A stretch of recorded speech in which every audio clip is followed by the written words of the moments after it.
Hey peeps, welcome to the top 5 tarot and oracle decks for June of 2024. I've definitely been hermiting and cocooning a little bit, dealing with some ill health. And so I think you'll see in this month's list that I've definitely gone back to decks that feel really comforting and loving and supportive. I have really been enjoying working with kind of core favorites and also reconnecting with Isis energy. I've been journeying with various faces of dark deity for most of 2024 and really been profoundly affected by the power of our work together.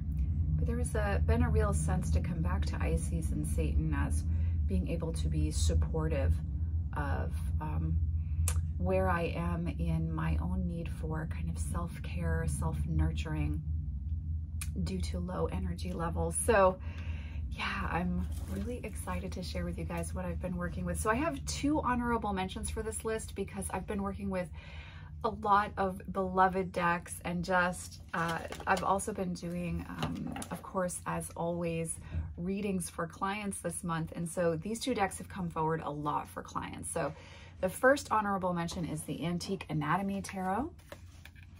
It's a really beautiful deck. I slept on purchasing it for a long time, and let me just tell you, I should have purchased it a long time ago. This deck is a dream to read with. It's very enjoyable. It's an easy reader, and it also offers a lot of clarity in a way that I really value and appreciate. And this may just be one of my favorite depictions of the Tower ever, but this is a really chatty deck that is insightful as well as beautiful. I love this backing. It's such a pleasure for me to look at. It's one of the decks that stays out on my working desk so that I can get a chance to enjoy the backing every time I sit down to record, whether it's for clients or for the channel. So Antique Anatomy Tarot gets honorable mention this month. Nigel Suckling's Fallen Angels Oracle also gets honorable mention. I've been using this a lot in client readings this month and really enjoying not only the beauty of the artwork in this deck, but the connection to the fallen angels, the demons themselves, and the energy and information that they are wishing to share. It's just a really, really beautiful, luminous deck that has a lot of power and truth-telling to it. So Nigel Suckling's Fallen Angels Oracle is my second honorable mention deck. All right, so now we move into decks that I am using the most personally this month. So these decks are really ones that have personally been helpful, insightful, and speaking to me on my journey. Syrian Shadow's Haunted Manor Oracle is number 5 on this list. I've been using this a lot in client readings per usual, but I've really found it to be very insightful for myself in those areas that I can tend to have blinders around. It's just such an honest deck, but it offers a different perspective in a way that's not confronting, but more questioning. And so the Haunted Manor Oracle is, yeah, it's quickly becoming one of my top 5 of all time oracle decks. It's just so beautiful, so loving, but also it provides a strong structure. And again, like I said, it offers through questioning other options to consider within an experience that you're having or a situation that you're dealing with. So it's an eye-opening deck, but it's not going to kick you in the teeth the way some decks do. It's more of a removed state of questioning that is insightful, truthful, and clarifying. And also just aesthetically, it's so pleasing. And it's not super bright. So I've been dealing with a lot of migraines this month, and I tend to find that these kind of darkly saturated decks are easier for my eye than say something that's really, really bright or has too much going on within the artwork. So I'm very grateful for that from the Haunted Manor Oracle. The next deck is Angelarium, the Fallen Angels Oracle. I'm just looking for my box. So I'm scared I'm saying the wrong title. Angelarium Oracle of the Fallen. There we go, by Pete Morbacher. I am obsessed with this deck. I'm obsessed with it. I use it every day. I do a personal daily draw with this deck. And not only does it contain the demons and their core energy as channeled through Pete, but it also has a section within it that is focused on aspects of these personalities, of these entities and beings. It's really, really insightful. And I have found it is a deck that asks for patience in going slow to connect, and in allowing yourself to go slow to also feel into where you are. So it's a slow presence of connection that I'm building with the deck over time, but also an allowance to slow down for myself, to check in with my breath, to check in with where my energy level is, to check in with what emotions I'm feeling. And it's just so beautiful, so powerful. I really, really love this deck, and I will have a full review coming to the channel very soon. I do also want to just apologize. It is bike week here in New Hampshire, so you can hear the motorcycles. There is nothing I can do about that. I'm sorry. Okay, so next on the list is the Isis Oracle by Alana Fairchild. As I said, I have personally been connecting a lot with Isis in my personal path, just to experience support, nurturing, and presence in my journey. And this is a first edition, hence the beautiful, shiny, wet deliciousness of the cardstock here. If you are to order it now, you'll have matte cardstock. I just want to let you know that so you're not disappointed. But this deck is such a powerhouse when it comes to connecting with Isis, building a relationship with her, but also understanding yourself and where you're at in your spiritual journey. It's a deck that has an offering for shadow work as well as light aspects of your practice. And it's one of those decks that, again, is in my top 5 of all time.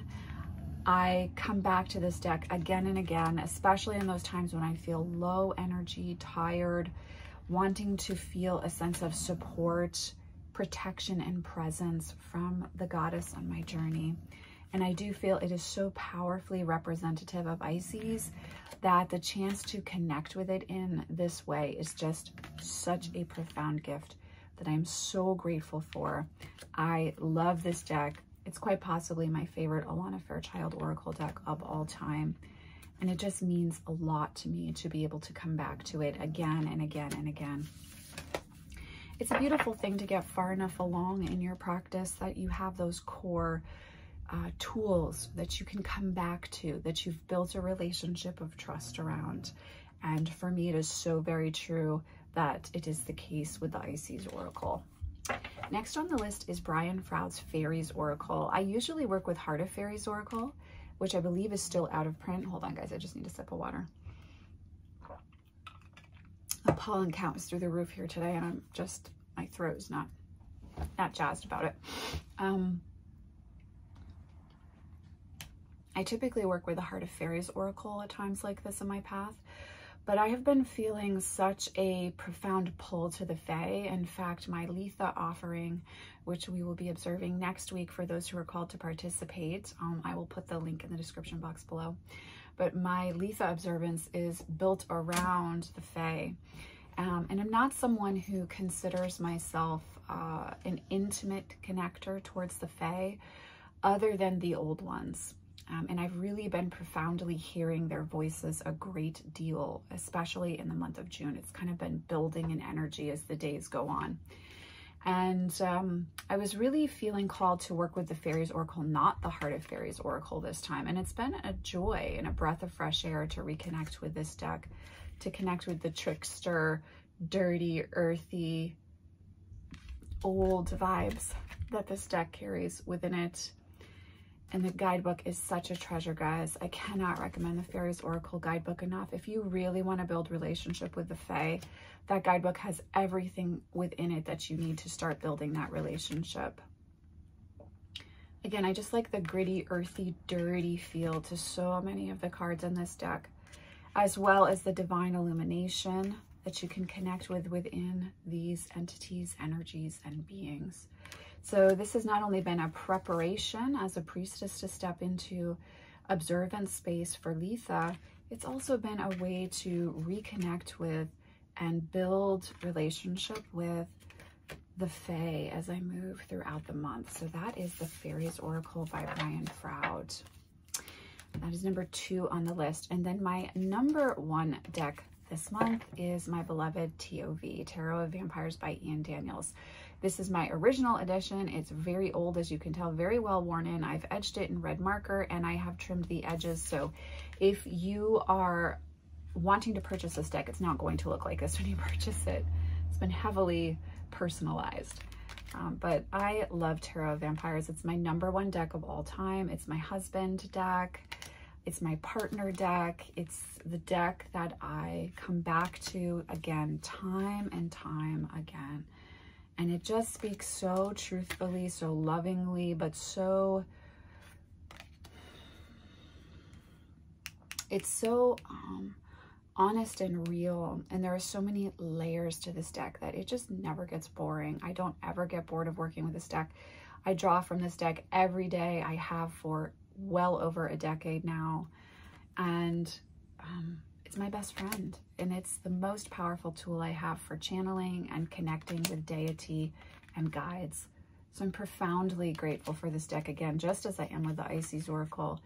And I just have felt such a sense of joy and belonging and kinship, just pulling this deck out when I don't have my typical energy level, when I'm really not feeling well, and when I need to feel the voice of a friend reminding me that this too shall pass, that there are openings and doorways, fresh perspectives and opportunities for healing and growth every moment of every day. So I strongly recommend Tarot of Vampires if you feel called to the artwork. The guidebook is one of the best guidebooks for tarot on the planet, in my opinion. Even if you don't like the artwork, it's still a worthy deck to have in your collection just from the guidebook perspective, because it teaches you so much about foundational core structures of tarot, both Rider-Waite-Smith and Thoth, Boda, Order of the Golden Dawn. There's just so much information and wisdom within that guidebook that I do strongly recommend it, even if the artwork isn't your cup of tea. But it's just been such a joy reconnecting with my daddy deck. I love it so very, very much. But yeah, these are my top 5 for June. Just going back to the old favorites, feeling that love of just being nurtured and supported by my guides and my path, even when physically I'm not feeling at optimal energy.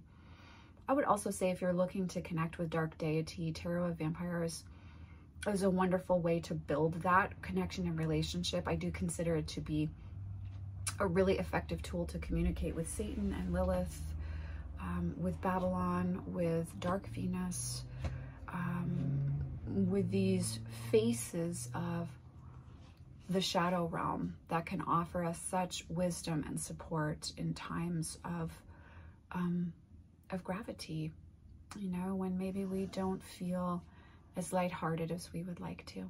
So I hope you are all doing well out there in the world and having a lovely June.